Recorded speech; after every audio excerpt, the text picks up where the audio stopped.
जय हिंद दोस्तों। Welcome to our channel the Indian soul. और मेरा नाम है शुभो।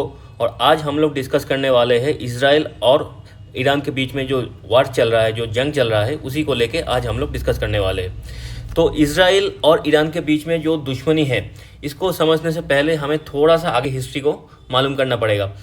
इसलिए हम लोग को जाना पड़ेगा वर्ल्ड वॉर 2 के टाइम और उसके थोड़े से पहले के टाइम पे, जहाँ से वर्ल्ड वॉर 2 शुरू हुआ था।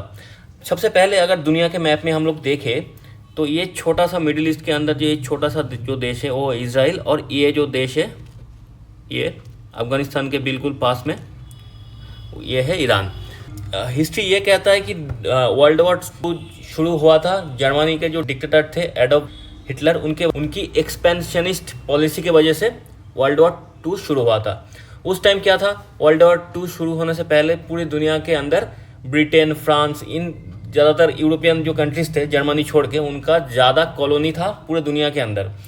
तो जब जर्मनी के डिक्टेटर बने हिटलर, उनको भी के मन में भी ये इच्छा था कि दुनिया भर में जर्मनी का भी कॉलोनी बने और दुनिया भर में जर्मनी अपना बिजनेस शुरू करे। लेकिन सारे जगह के ऊपर, पूरी दुनिया के ऊपर, ज़्यादातर एरिया के ऊपर यूके और फ्रांस और बाकी जो पुर्तगाल, स्पेन, ये सारे जो देश हैं इनका कब्जा था। तो मार्केट एडोल्फ हिटलर को यानी जर्मनी को उतना ज़्यादा नहीं मिल पा रहा था। तो इसीलिए जर्मनी ने सोचा अगर हम लोग पूरी यूरोप को ही अपने अंडर पे ले तो पूरी दुनिया ही जर्मनी के अंडर में आ जाएगा। इसी सोच के साथ उन्होंने वर्ल्ड वॉर 2 शुरू करने की प्लानिंग की। जब भी कोई डिक्टेटर कोई जंग पूरी दुनिया के ऊपर कोई जंग थोपने की कोशिश करता है, या तो अपने देश के ऊपर भी कोई जंग थोपने की कोशिश करता है, तो वो डिक्टेटर सबसे पहले क्या करता है, देश के लोगों के सामने एक एजेंडा खड़ा करता है, एक काल्पनिक दुश्मन को खड़ा करता है। तो लोग उसी को देखते हुए एक नेशनलिस्ट जो भावना है उसको अंदर ले और उसकी वजह से एक जंग को सपोर्ट करे और डिक्टेटर के पीछे खड़े हो जाए। इसी सोच के साथ जर्मनी के जो डिक्टेटर थे एडोल्फ हिटलर, उन्होंने क्या किया, पूरे जर्मनी के अंदर और यूरोप के अंदर ये प्रोपागेंडा फैला दिया कि जो ज्यूस लोग हैं वो लोग जर्मनी के लिए खतरा है। वो जर्मनी के अंदर जो अच्छे जॉब है वो जॉब वो लोग ले लेते हैं। जर्मनी के जो आम नागरिक है, जो जर्मन्स है, उनको उतना अच्छा जॉब नहीं मिल पाता, बिजनेस में उतना कामयाबी नहीं मिल पाता। क्योंकि ये सच्चाई भी था, क्योंकि ज्यूस लोग जो है वो पहले से टैलेंटेड थे, वो पढ़ाई लिखाई में अच्छे थे, साइंटिस्ट बने, अपने जो लिटरेचर का काम था उसमें भी अच्छे बने। तो जेनेटिकली ज्यूइश लोग जो है वो लोग टैलेंटेड है, मेहनती है। तो इसी वजह से यूरोप के अंदर उनका बहुत सारा अच्छे कामों के अंदर उनका हाथ था। देखिए, वर्ल्ड वॉर 2 से पहले पूरी दुनिया के मैप के अंदर इजराइल का जन्म नहीं हुआ था। तो जो ज्यूइश लोग थे वो पूरी दुनिया के अंदर हर एक जगह पे थोड़ा थोड़ा करके रहते थे, ज़्यादातर यूरोप के अंदर रहते थे। यूरोप के अंदर जो भी देश है, अब यूके मान लीजिए, फ्रांस, स्पेन, पुर्तगाल, पोलैंड, ऑस्ट्रिया, आज के जर्मनी, इन सारे देश के बीच में वो लोग थोड़ा थोड़ा करके रहते थे। यूरोप के अंदर ज़्यादातर रहते थे, बाकी एशिया और भी जगह पे वो लोग पूरे ऐसे मिल बांट के रहते थे। तो अब यूरोप में ये जो एडोल्फ हिटलर है, उन्होंने एक प्रोपागेंडा खड़ा किया कि ज्यूइश लोग देश की दुश्मन है, जर्मनी के दुश्मन है। तो ये करते हुए उन्होंने ज्यूइश लोगों को मारना चालू किया। तो ये करते हुए मारना चालू किया, पहले ज्यूइश लोगों के ऊपर उनके ऊपर अत्याचार करना चालू किया। उसी को सामने रखते हुए वो लोग ज्यूइश लोग की मारने की जो टारगेट है उनका, उसको सामने रख के वो लोग पोलैंड को भी अटैक कर दिया, और पोलैंड को अटैक किया, फिर ऑस्ट्रिया को अटैक किया। क्योंकि उनका कहना यह था कि जहाँ जहाँ ज्यूइश लोग रहते हैं उन सारे जगह को वो लोग अटैक करेंगे और कब्जा कर लेंगे। तो इसी सोच के साथ पूरे यूरोप के अंदर ये जंग उन्होंने शुरू कर दिया। धीरे धीरे करके ये जंग रशिया, यानी उस टाइम यूएसएसआर, फिर इधर यूएसए, जापान, इटली, ये सारे लोग एक साथ एक दूसरे के खिलाफ लड़ने लगे। तो इसी के साथ वर्ल्ड वॉर 2 शुरू हो गया। लेकिन 1939 पे जो वर्ल्ड वॉर 2 शुरू हुआ था वो 1943 में जाके ख़त्म हुआ। 1943 और उसी टाइम के 1943 से 1945 के अंदर सारी चीज़ ख़त्म हो गया। जब ख़त्म होते होते दुनिया भर में बहुत सारे ज्यूइश लोगों की मौत हो गया। उसके बाद पूरी दुनिया के अंदर यूएन, यूएसए और यूके मिल के एक प्लान बनाया कि ज्यूइश लोगों के ऊपर इतना अत्याचार हुआ है, इतना लोग मारे गए ज्यूइश लोगों से। तो उन्होंने ये प्लान बनाया कि मिडिल ईस्ट के अंदर ये जो लैंड है, मतलब दुनिया के मैप पे जो आज का जो इसराइल है, ये जो लैंड है उस वर्ल्ड वॉर 2 से पहले यहाँ पे भी इसको अगर बड़ा करके देखें तो ये बनता है मैप। तो इस एरिया के अंदर उस टाइम वर्ल्ड वॉर 2 से पहले जूइश लोग भी रहते थे और पैलेस्टीनियन लोग भी रहते थे, लेकिन इस जगह का नाम था पैलेस्टाइन। और आज के मैप में ये तो हमने देखे, ये है इसराइल और ये है ईरान। इसराइल और ईरान के बीच जो कैपिटल्स है उनके बीच में जो डिस्टेंस है वो है 1000 माइल्स। तो अब जो मैं बोल रहा था कि वर्ल्ड वॉर 2 के बाद से दुनिया के अंदर एक ये सोच बनी कि यूएन, यूनाइटेड नेशंस, यूके और यूएसए मिलके एक प्लान बनाया कि जो दुनिया भर में जहाँ पे भी यहूदी लोग हैं उनको मिला के एक देश बनाया जाए। वो देश यहाँ पे बनेगा, कहाँ पे? मिडिल ईस्ट के अंदर ये जो एरिया है यहाँ पे बनेगा। यहाँ पे पहले से जूइश लोग रहते थे, लेकिन देश का नाम था पैलेस्टाइन। तो फिर वहाँ पे क्या हुआ, और ये जो जेरूशलम सिटी है, ये सिटी जूइश लोगों के लिए भी बहुत इंपॉर्टेंट है, मुस्लिम लोगों के रिलीजन के भी बहुत इंपॉर्टेंट है, और क्रिश्चियन रिलीजन के भी बहुत ही इंपॉर्टेंट लोकेशन है। तो यहीं पे एक देश बनाया गया प्लानिंग करके कि इसको यहाँ पे बॉर्डर बांट के। तो जो जब पहले यूएन का जो प्लान था उस हिसाब से पहले तो 1946 यानी सेकेंड वर्ल्ड वॉर के ठीक बाद और सेकेंड वर्ल्ड वॉर के ठीक पहले देश का हालत कुछ ऐसा था। ये जो ग्रीन एरिया था इसमें ज़्यादातर लोग पैलेस्टाइन के लोग रहते थे, यानी पैलेस्टीनियन मुस्लिम रहते थे, और ये सफ़ेद वाला एरिया है यहाँ पे यहूदी लोग रहते थे। फिर जो प्लान बना तो ये जो ग्रीन एरिया वो पैलेस्टाइन को दिया गया, और यूएन के हिसाब से मतलब यहाँ पे पैलेस्टाइन, ये ग्रीन एरिया पैलेस्टाइन, ये ऊपर ग्रीन एरिया पैलेस्टाइन, और ये सफ़ेद वाला एरिया ये इसराइल को दिया गया। तो इससे इसराइल का कोई और नया देश को जन्म दिया गया 1948 में। 1948 14 मई को इसराइल का जन्म हुआ। तो जब ये हुआ, नया देश इसराइल का जन्म हुआ, तो इसराइल तो उनको तो कोई आपत्ति नहीं था, क्योंकि उनको सारे दुनिया के अंदर उनके ऊपर इतना अत्याचार किया गया, इतना यहूदी लोग मारे गए, तो उनको एक छोटा सा देश मिल गया तो उनके लिए बहुत ही अच्छा था। लेकिन ये अरब दुनिया में जो पहले उनको ये दिक्कत हुआ कि उनके लैंड में एक नया देश बनाया गया, वो भी यहूदी कम्युनिटी का। तो इसीलिए अरब के अंदर ये पैलेस्टीनियंस जो मुस्लिम्स थे ये खुश नहीं थे, क्योंकि उनको मानना, उनके दिमाग में ये था कि उनको देश को तोड़ के नया देश बनाया गया, वो भी नया अलग कम्युनिटी के लिए। लेकिन इसराइल पहले से ही एक सेकुलर कंट्री था, उन्होंने ये नहीं बोला कि यहाँ पे सिर्फ यहूदी लोग ही रहेंगे, उनको मुस्लिम यानी पैलेस्टीनियन मुस्लिम रहने के लिए भी उन लोगों ने अलाउ कर दिया। लेकिन पैलेस्टीनियन लोग इनसे खुश नहीं थे, और अरब के जो बाकी देश उस टाइम के, इजिप्ट, जॉर्डन, सीरिया, इराक, हाँ ईरान के जो अंदर जो लोग थे उस टाइम, देखिए उस टाइम ईरान का जो गवर्नमेंट था वो वर्ल्ड वॉर 2 के बाद इसराइल के साथ फ्रेंडली था। इसका कारण क्या था वो भी हम बाद में देखेंगे। लेकिन ईरान के अंदर जो लोग थे वो उतना खुश नहीं थे इस डिसीजन से, इसराइल की जन्म से। तो इसके बाद क्या हुआ, इसराइल का जन्म हो गया, पैलेस्टीनियन लोग उतने खुश नहीं थे, पूरे अरब वर्ल्ड इसराइल से खुश नहीं था, क्योंकि नया देश उनके एरिया में आ गया। फिर ईरान के जो आम लोग थे वो भी खुश नहीं थे, लेकिन ईरान के जो गवर्नमेंट थे वो इसराइल का फ्रेंड था उस टाइम जब इसराइल बना। और इसराइल बनने के बाद उनको बहुत ही जल्दी ईरान ने एक नया देश के रूप में स्वीकार भी कर लिया और रिकॉग्नाइज भी कर दिया। तो जब इसराइल बना तब ईरान और इसराइल के बीच में कोई भी दुश्मनी नहीं था, उनके गवर्नमेंट के बीच में कोई भी दुश्मनी नहीं था। ये 1949 के बाद बोल रहा हूँ, 1949 के बाद से 1979 तक इसराइल और ईरान एक दूसरे के दोस्त थे, फ्रेंडली रिलेशंस था और एक दूसरे के एलाई था। इतना एलाई था कि एक दूसरे के साथ जो मिलिट्री इंटेलिजेंस है ये भी शेयर करता था, बिजनेस इकोनॉमिक रिलेशन भी था, एक दूसरे के साथ ये डिप्लोमेटिक रिलेशन भी था, सब कुछ था। तो अब थोड़ा सा मैप को देखते हैं। अब थोड़ा सा ईरान को साइड में रखते हुए इसराइल और पैलेस्टाइन का जो मैप है उसको देखते हैं। देखिए 1946 से पहले, मतलब वर्ल्ड वॉर जब खत्म हुआ 1945 पे, उसके ठीक बाद मैप कुछ ऐसा था, ज़्यादातर एरिया पैलेस्टीनियन मुस्लिम रहते थे, उसके बाद थोड़ा थोड़ा यहूदी रहते थे। फिर उसके बाद ये यूएन का प्लान बना कि ये देश इसराइल बनेगा सफ़ेद वाला, और ये ग्रीन वाला हिस्सा पैलेस्टाइन को मिलेगा। तो बाद में 1949 से 1946 के बीच ये पैलेस्टाइन लोग इन्होंने बहुत सारे टेररिस्ट ऑर्गेनाइजेशन बनाया कि इसराइल के अगेंस्ट वो लड़ने के लिए बहुत सारे ऑर्गेनाइजेशन बनाया, जैसे कि हमास बना, फिर लेबनान में बना कुछ, लेबानन कहाँ पे है? इसराइल के ठीक ऊपर, ये जो एरिया है यहाँ पे लेबानन है। तो उस देश के अंदर भी लोग खुश नहीं थे इस इसराइल के ऊपर, वहाँ पे भी हिजबुल्लाह करके एक मिलिटेंट ऑर्गेनाइजेशन बना। तो ये सारे लोग मिलके क्या किया, ये 1949 और 1967 के बीच में इसराइल के ऊपर बार बार अटैक किया, टेररिस्ट अटैक हुआ। सारे 6 देश, एक बार तो 6 देश मिलके अटैक किया था, लेकिन कुछ इसराइल का कुछ कर नहीं पाए, उल्टा इसराइल इतना मारा उन लोगों को। 6 देश कौन कौन सा? ये इजिप्ट था, सीरिया, इराक, जॉर्डन, ये सारे देश मिलके, ऊपर से लेबानन, ये सारे देश मिलके एक बार इनके ऊपर अटैक किया था इसराइल को मारने की कोशिश किया था। लेकिन इसराइल अकेला ही 6 देश को अकेला ही मारा, और इतना मारा कि इजिप्ट का जो सिनाई पेनिनसुला है ये भी इसराइल ने कब्जा कर लिया। सीरिया का गोलान हाइट है, यहाँ पे यह भी इसराइल कब्जा कर लिया। एक तरीके से इसराइल एक सुपीरियर पावर बन के दुनिया के अंदर ये उभरा।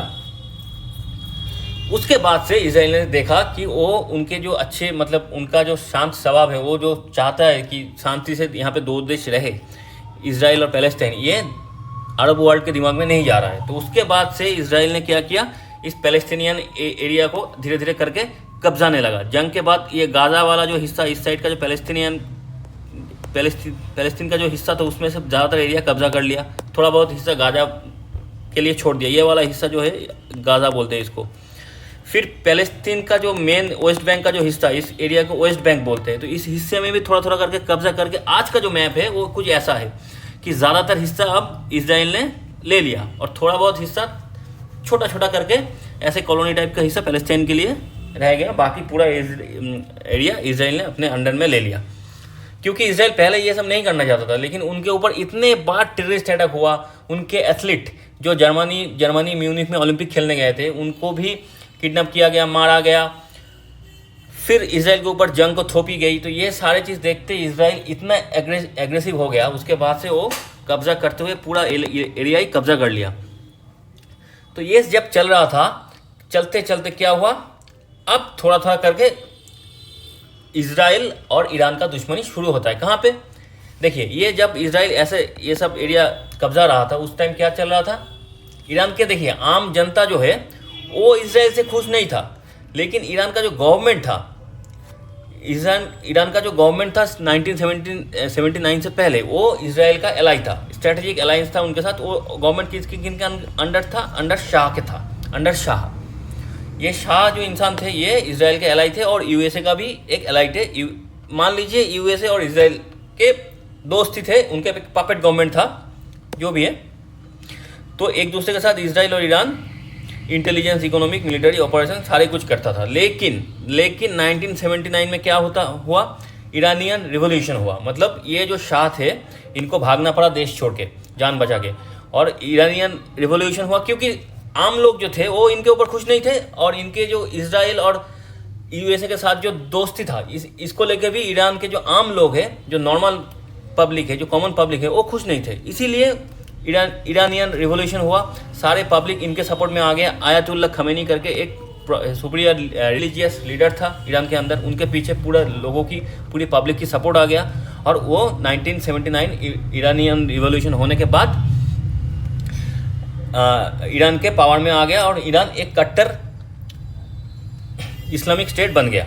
ठीक है, जब ये इंसान पावर में बना, ये आयतुल्लाह खमेनी, उन्होंने आते ही ईरान का जो फॉरेन पॉलिसी था यूएसए और इसराइल के प्रति, वो एक ही दम में, एक ही रात में चेंज कर दिया। जो स्ट्रेटेजिक अलायंस था, जो एलाई था इसराइल, वो एक दिन में इसराइल और यूएसए ईरान का दुश्मन बन गया। सारे ईरान के अंदर जो भी यूएसए और इसराइल का जो भी एम्बेसी था, वो सारे बंद कर दिया गया। सारे यूएसए के जो बहुत सारे ये जो डिप्लोमेट थे, उनको होस्टेज बनाया गया। इसराइल के जो डिप्लोमेट थे, उनको भागना पड़ा वहाँ से। ये सारे चीज़ होने लगा 1979 के बाद। तो ये जो दुश्मनी है ईरान और इसराइल की, ये दुश्मनी कब चालू होता है? 1979 के बाद। 1979 के बाद फिर अब ये दुश्मनी कैसे कैसे आगे जाके और भी बड़ा होता है। कैसे? ये आयतुल्लाह खमेनी आते, ये तो जियोनिस्ट रेजिम, मतलब जो इसराइल की रेजिम है, उनके खिलाफ जंग चालू कर दिया उन्होंने। उसके बाद क्या किया उन्होंने? ईरान धीरे धीरे करके हिजबुल्लाह, जो कि लेबानन के अंदर था, लेबानन मतलब इसराइल के ठीक नॉर्दर्न इसराइल की ठीक ऊपर जो देश है, उनका नाम है लेबानन। तो लेबानन के अंदर हिजबुल्लाह करके एक टेररिस्ट ऑर्गेनाइजेशन है, जो इसराइल के खिलाफ काम करता है, उनके खिलाफ प्लानिंग प्लॉटिंग करता है। तो अब ईरान के जो रेजिम है उन्होंने हिजबुल्लाह को सपोर्ट करना चालू कर दिया कि वो फंडिंग करना चालू कर दिया और वो लोग अच्छी तरीके से इसराइल के खिलाफ प्लानिंग और इसराइल को मार पाए, तो इसका जो सपोर्ट है वो ईरान देने लगा। फिर क्या किया ईरान ने, फिर ईरान धीरे धीरे करके अपना जो इन्फ्लुएंस है वो सीरिया, लेबानन, इराक के अंदर ज़्यादा करने लगा और ये हिजबुल्लाह के और ज़्यादा सपोर्ट करने लगा। और हिजबुल्लाह के साथ साथ गाज़ा और फ़लस्तीन के अंदर जो टेररिस्ट ऑर्गेनाइजेशन था जो इसका नाम हमास था, उनको भी ये सपोर्ट करने लगा। तो ये जब चल रहा था तो 1990 से 2000 तक इसराइल ने क्या किया, इसराइल ने हिजबुल्लाह और ईरानियन टारगेट के ऊपर अटैक किया, उनको ख़त्म किया, साइबर वॉरफेयर शुरू हो गया। उसके साथ साथ ईरान क्या कर रहा था, ईरान न्यूक्लियर बम यानी न्यूक्लियर टेक्नोलॉजी के ऊपर काम करके एक न्यूक्लियर बम भी बनाना चाहता था, क्योंकि वो चाहता था वो बम इसराइल के खिलाफ यूज़ हो या तो इसराइल को डराने के काम पे यूज़ हो। तो इसके खिलाफ भी इसराइल ने पहले से स्टेप लेना चालू कर दिया। जब भी ईरान ये न्यूक्लियर प्रोग्राम को एक्सेलरेट करने की कोशिश करता था, इसराइल लॉबी ईरान न्यूक्लियर के ऊपर अटैक करना चालू कर देता था। ऐसे चलते हुए बहुत सारे ईरानियन साइंटिस्ट को इसराइल ने मारा, इसराइल का जो इंटेलिजेंस एजेंसी है मोसाद ने मार डाला। फिर Israel lobbies against Iran nuclear deal, जो न्यूक्लियर डील 2015 में होने वाला था ये यूएसए के साथ, वो भी इसराइल की वजह से कैंसिल हो गया। तो इसराइल, उनको दिमाग में ये था कि अगर ईरान के हाथ में न्यूक्लियर बम आ गया तो ये बम इसराइल के खिलाफ यूज़ होने वाला है, जो कि इसराइल के लिए सबसे सुप्रीम खतरा है। तो इसको टालने के लिए इसराइल को जो करना है इसराइल करेगा, ये सोच इसराइल के अंदर जन्म ले लिया। और ऊपर से यहाँ पे जो एकदम इसराइल के खिलाफ जो कट्टर जो सोच है, ये भी ईरान के गवर्नमेंट के अंदर ज़्यादा होने लगा। और ऐसे करते हुए इसराइल और ईरान की जो दुश्मनी है धीरे धीरे करके इतना ज़्यादा हो गया कि आज के टाइम में वो जंग के एकदम फुल फ्लेजेड जंग के रूप में दुनिया के सामने आ गया। फिर क्या, ये हिजबुल्लाह हमास तो हमने बोल दिया, हमास ये पैलेस्टीनियन टेररिस्ट ऑर्गेनाइजेशन है, हिजबुल्लाह लेबानन के है, और अदर जो भी प्रॉक्सीज है जैसे कि यमन के अंदर हाउथीज है, इन सारे को ईरान ने फंडिंग करना चालू कर दिया। और इसराइल ने क्या किया, इन सारे के ऊपर एयर स्ट्राइक करके या तो मोसाद के थ्रू इनको मारना चालू किया। ऐसे करते हुए ये दुश्मनी चल ही रहा था 2023-24 तक, तो ऐसे ही चल रहा था, अंदर अंदर कोल्ड वॉर चल रहा था। ये इनको सपोर्ट, टेररिस्ट ऑर्गेनाइजेशन को पीछे से ईरान सपोर्ट करता है और इनको आगे से इसराइल मार देता है। तो ऐसे ही चलता गया। ये चलते चलते अब 1.5 साल पहले क्या हुआ, 1.5 साल पहले ये हुआ, ये जो हमास वाला जो ऑर्गेनाइजेशन है, जो टेररिस्ट ऑर्गेनाइजेशन हमास, ये वेस्ट बैंक, जो ये पैलेस्टीन, वेस्ट बैंक और गाज़ा में काम करता है, जो गाज़ा का जो पॉलिटिकल पावर है वो भी हमास के पास ही है। तो इन्होंने क्या किया, इस बॉर्डर गाज़ा के साथ जो इसराइल का बॉर्डर है, यहाँ से अंदर आए और बहुत सारे इसराइल लोगों को हॉस्टेज बना के, कुछ को मार डाला, कुछ को हॉस्टेज बना के गाज़ा के अंदर लेके चला गया। ऐसे करके लगभग 1400 से 1500 इसराइली को इन्होंने हॉस्टेज बना लिया। उसके बाद से इसराइल ने ताबड़तोड़ एक्शन चालू किया, कहाँ पे, गाज़ा के ऊपर, एकदम पूरा गाज़ा के ऊपर बमबारी करके पूरा फ्लैट कर दिया। फिर वेस्ट बैंक के ऊपर अटैक कर दिया, लेबानन के अंदर हिजबुल्लाह की ऐसी की तैसी कर दी। उनके जो पेजर यूज़ करते थे हिजबुल्लाह, उनके ऊपर पहले से ही बम लगा के बैठे हुए थे, सारे पेजर बास्ट हुआ, सारे हिजबुल्लाह के जो ऑपरेटिव थे वो लोग मारे गए। फिर ऐसे करते करते जब हिजबुल्लाह, हमास और इसे इधर नीचे यमन जो है, यहाँ पे जो हाउतीस थे, इनके ऊपर भी बमबारी किया, इनको भी ख़त्म किया इसराइल ने। सबको ख़त्म करने के बाद इसराइल ये सोचा कि अब जाके इनके जो मेन सपोर्ट है ईरान, इनको अटैक करते हैं, कि ईरान को ख़त्म करते हैं, कि पूरा प्रॉब्लम ही ख़त्म हो जाए। एक्चुअली इसराइल का जो मेन टारगेट है वो ईरान के लोगों को ख़त्म करना नहीं, उनका सोच यही है, इसराइल का सोच यही है कि ईरान के अंदर जो अभी जो गवर्नमेंट या ईरान को रूल कर रहा है, जो ये आयतुल्ला खमेनी का जो रेजिम है, जो आयतुल्ला खमेनी के टाइम से चल रहा है अभी, उसी रेजिम को चेंज करना है। यानी जो रूलिंग पावर जिनके पास है ईरान के अंदर, उनको हटा के जो डेमोक्रेटिक या लोग हैं, जो उतना रिलीजियस लोग नहीं हैं, उनके हाथ में पावर को शिफ्ट करना। और इजराइल और ईरान के बीच में जो डिप्लोमेटिक इकोनॉमिक जो रिलेशन पहले से था, उस रिलेशन को फिर से एक्टिव करना, और यूएसए और इसराइल ये दो देश ये चाहता है कि ईरान के साथ एक डिप्लोमेटिक रिलेशन शुरू हो और जो सिचुएशन इसराइल और ईरान के बीच में 1979 के से पहले था वही सिचुएशन फिर से हो, वही रिलेशन फिर से हो। तो ये टारगेट के साथ इसराइल ने पहले क्या किया, 13 जून 2025 को ईरान के ऊपर अटैक बोल दिया और ऑपरेशन राइजिंग लाइन करके एक ऑपरेशन का नाम दिया और फुल स्केल अटैक किया ईरान के जो भी न्यूक्लियर साइट्स था, जो मिसाइल बेस था और जो कमांड सेंटर था, इन सारे के ऊपर अटैक किया। और ये अटैक किसके बेस, इंफॉर्मेशन के बेस से किया कि मोसाद के जो ऑपरेटिव्स है, जो कि इजरायली इंटेलिजेंस एजेंसी है, वो पहले से ही ईरान के अंदर एक्टिव है। उन्होंने जो इनपुट दिया था उसी इनपुट के ऊपर भरोसा करके इसराइल ने ईरान के ऊपर ताबड़तोड़ फुल स्केल एयर अटैक किया और बहुत सारे न्यूक्लियर साइट्स और मिसाइल बेस और कमांड सेंटर को ध्वस्त कर दिया, डैमेज कर दिया।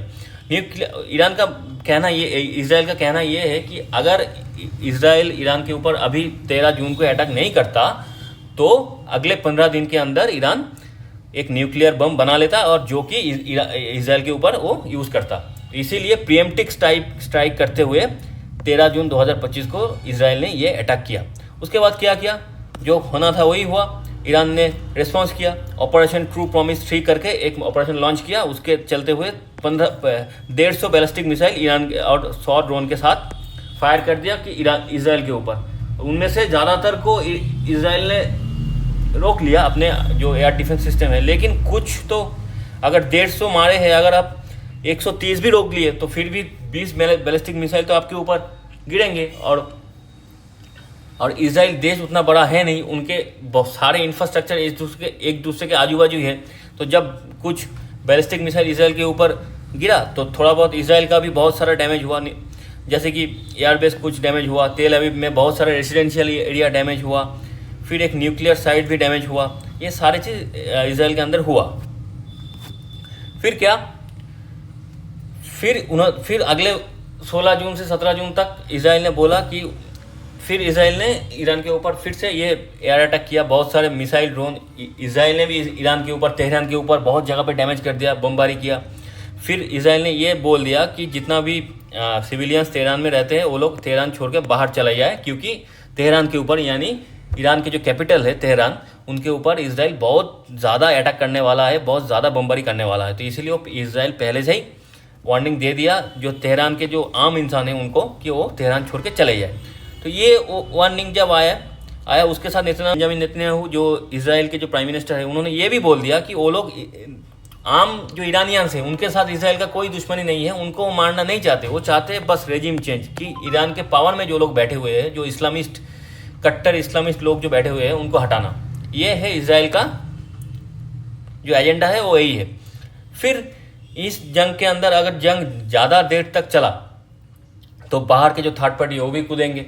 तो यूएस डोनाल्ड ट्रंप ने यह बोला कि हमें इसराइल से, ईरान से अनकंडीशनल सरेंडर चाहिए कि ईरान ये जंग रोक दे। और वो ये भी बोला कि ईरान के ऊपर कंप्लीट एयर सुपरियोरिटी किसका है, इसराइल और यूएस का है।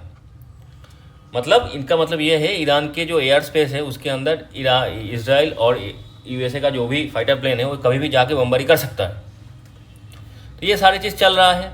इसके बीच में क्या हुआ, दोनों देश का जो करंट सिचुएशन है 18 जून तक जो भी करंट सिचुएशन है उसके अंदर क्या हुआ, मेजर डैमेज हुआ दोनों देशों का मेजर डैमेज हुआ, इंफ्रास्ट्रक्चर डैमेज हुआ, न्यूक्लियर प्रोग्राम डैमेज हुए, हॉस्पिटल डैमेज हुए। आज के जब मैं ये वीडियो रिकॉर्ड कर रहा हूँ इससे थोड़ी देर पहले इसराइल के अंदर एक हॉस्पिटल के ऊपर एक मिसाइल गिरा जो कि सिविल हॉस्पिटल था। तो सारे जो प्राइम जो इंफ्रास्ट्रक्चर है जो आम लोगों के काम पे आता है उसके ऊपर भी अभी अटैक होना चालू हो गया। मतलब मिलिट्री जो इंफ्रास्ट्रक्चर है उसके ऊपर तो चल ही रहा था, न्यूक्लियर साइट पे तो चल ही रहा था, मिसाइल साइट पे तो चल ही रहा था। अब सिविलियन जो साइट है, जो सिविलियन इंफ्रास्ट्रक्चर है उसके ऊपर भी बमबारी होना शुरू हो गया। ग्लोबल लेवल पे क्या चल रहा है, G7 के थोड़े दिन पहले ये मीटिंग हुआ, वहाँ पे यूएन ने अर्ज किया कि डी एस्केलेशन चाहिए। यूएन का बात आज तक अभी आज के टाइम में तो कोई मानता भी नहीं है। यूएस इसराइल के पीछे तो है ही, ये तो हम सभी जानते हैं कि इसराइल के पीछे यूएस का हाथ है, यूएस का सपोर्ट है।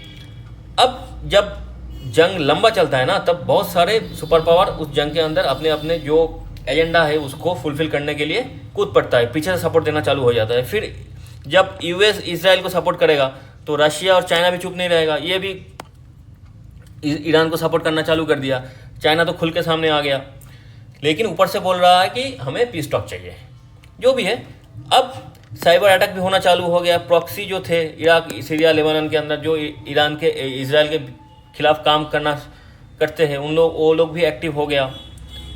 ये सारे चीज़ अभी फ़िलहाल के टाइम में ये है फ़िलहाल के कंडीशन कि एक दूसरे को जितना नुकसान पहुंचा सकते हैं ये दो देश एक दूसरे को पहुंचा रहा है।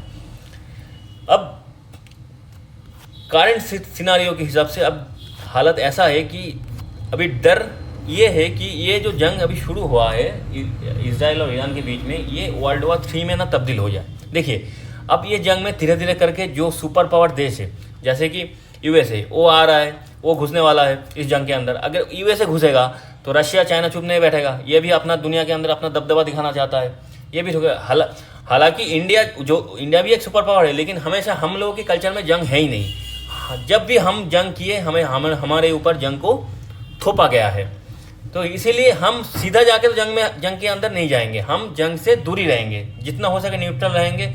इसराइल और ईरान दोनों को जितना हो सके हम हेल्प करेंगे। इसराइल हमारा दोस्त है, जब भी मुसीबत में इंडिया गया है तब इसराइल ने इंडिया को हेल्प किया है, बहुत ज़्यादा सपोर्ट किया है, तो इसराइल को भी हम सपोर्ट करेंगे। लेकिन डायरेक्ट जंग के अंदर कूदना ये हम लोग नहीं करने वाले, क्योंकि जंग हमेशा आप जीते हारे जंग आपको लॉस करवाता है। क्योंकि इसीलिए हम लोग ये जो ऑपरेशन सिंदूर किए थे हमने 2 दिन के अंदर जितना हो सके डैमेज कर दिए, फिर टेररिस्ट जो भी इंफ्रास्ट्रक्चर था उसको ध्वस्त किए और रोक गए, सीजफायर कर दिए। क्योंकि अगर हम लंबा खींचते हैं जंग को तो उसमें दुश्मन तो हारेगा, पाकिस्तान को हारने के लिए कुछ है नहीं, वो तो ख़त्म देश है, लेकिन उसके साथ हमारा इकोनॉमी भी डैमेज होगा, ये भी दिमाग में रखना है। हम ऐसे 2-3 महीने बाद जैसे कि एंटीबायोटिक का डोज होता है ना 5 दिन का, तो ऐसे 2 दिन करके डोज देंगे ऑपरेशन सिंदूर के अंदर पाकिस्तान को, तो वो ऐसे साइज में रहेगा, लाइन पे रहेगा। तो यही है हमारा सोच। लंबा जंग कभी भी देश के लिए कुछ लाता नहीं है, उल्टा बहुत चीज़ हम लोग खो देते हैं। इसलिए लंबा जंग कभी भी अच्छा नहीं है दुनिया के लिए, कोई भी देश के लिए। तो अब जो पॉसिबल आउटकम हो सकता है इस जंग का वो क्या है? अगर ठीक ठाक दोनों देश शांत बैठ गया, मतलब अभी तो नज़र नहीं आ रहा है कि कोई बातचीत हो, कोई डिप्लोमेटिक सेटलमेंट हो, ये कुछ नहीं अभी नज़र में नहीं आ रहा है। तो ये एक ऑप्शन है कि अगर दोनों की दिमाग शांत हो गया किसी कारण के बस, तो अगर ईरान एग्री हो गया कि चलो हम न्यूक्लियर बम तो नहीं बनाएंगे, लेकिन न्यूक्लियर टेक्नोलॉजी को हम अपग्रेड करेंगे, और इसराइल भी थोड़ा सा शांत अगर हो जाए, तो अगर कोई नेगोशिएशन हो जाए दोनों के बीच में, तो एक ऑप्शन है कि ये जंग रोक सकता है। अगर ये प्रोलॉन्ग कॉन्फ्लिक्ट चला तो ये प्रॉक्सी वॉर भी चालू हो जाएगा, मिसाइल स्ट्राइक तो अभी चल ही रहा है। ऊपर से अगर ये 2 देश, देखिए ये अगर मैप में देखें, ये 2 देश के बीच में बहुत सारे देश आता है, जॉर्डन आता है, सीरिया आता है, इराक आता है, सऊदी आता है, ऊपर लेबानन आता है। ये सारे देश, ये सारे लेबानन, इराक, सीरिया, बाकी गल्फ स्टेट, ये सारे इस जंग के लपेट में आ जाएंगे। अगर ये जंग लंबा चला तो ये सारे देश इस जंग के लपेट में आएंगे, ये तो कॉन्फर्म है। मतलब एक बड़ा सा तबाही होगा, पूरे मिडिल ईस्ट को लेकर बड़ा एक तबाही होगा, उसके बाद पूरी दुनिया के अंदर तबाही होगा। क्योंकि एक बार जंग एक ऐसा वायरस है, वार एक ऐसा वायरस है, एक बार ये फैलना शुरू हुआ तो धनाधन फैल जाता है, एक के साथ एक जुट जाता है, सारे देश अपने बर्बादी कर लेगा इस जंग के थ्रू। अब ऑप्शन 1 हो गया। दूसरा ऑप्शन जो कि 3 को अगर पहले हमने पढ़ लिया, उसके बाद ऑप्शन 2 का अगर हम देखें तो इसमें अगर इसराइल का जो एम है, जो मेन टारगेट है, वो है रेजिम चेंज करना ईरान के अंदर। अगर ये रेजिम चेंज हो जाए तो इसराइल ऐसे ही रुक जाएगा। तब जाके अगर ईरान के अंदर रेजिम चेंज हो जाए तो ये जंग जल्दी रोक सकता है। तो ये सारी चीज़ चल रहा है। और चौथा ऑप्शन क्या है? अगर इंटरनेशनल सारे पावरफुल देश, अगर यूएन, देखिए यूएन पावरफुल देश, मतलब देखिए यूएन का बात कोई मानेगा नहीं, यूएन कुछ भी बोल रहे, आज के टाइम में यूनाइटेड नेशन का उतना वैल्यू नहीं रह गया।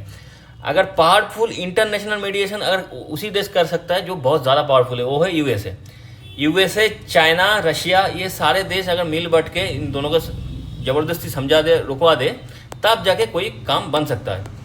हाँ, अब ऊपर से ये इंसिडेंट हुआ है कुछ दिन अभी काल ही हुआ है कि जब यूएस ने बोला कि हम इस जंग में कूद सकते हैं, मतलब हम इस जंग के अंदर एंट्री ले सकते हैं, तो तब रशिया से ये खबर आया कि रशिया ने अनाउंस कर दिया कि देखिए इजराइल और ईरान का जो जंग है इन दोनों को लड़ने दीजिए, आप बीच में मत पड़िए, मतलब यूएस बीच में मत पड़िए, तो अगर आप पड़ेंगे तो हम भी आएंगे, ये रशिया ने बोल दिया। तो एक तरीके से जो सिचुएशन है बहुत ही क्रिटिकल है, कुछ भी हो सकता है, दोनों देश एक दूसरे के ऊपर न्यूक्लियर बम भी फेंक सकता है, मिसाइल का बरसात तो हो ही चल ही रहा है, वर्ल्ड वॉर 3 भी हो सकता है, यूएस रशिया चाइना सब कुछ सकते हैं, अगर ये सारी चीज़ हो सकता है। अगर ऊपर वाले से हम तो दुआ करते हैं कि ये कुछ ना कुछ नेगोशिएशन हो और ख़त्म हो ये जंग, लेकिन क्या होगा हम बोल नहीं पाएंगे, अभी बोल नहीं पाएंगे, तो इसके ऊपर आगे जाके जो भी न्यूज़ जो भी खबर आएंगे उसके ऊपर हम फिर से वीडियो बनाएंगे। तो आज का वीडियो इतना ही।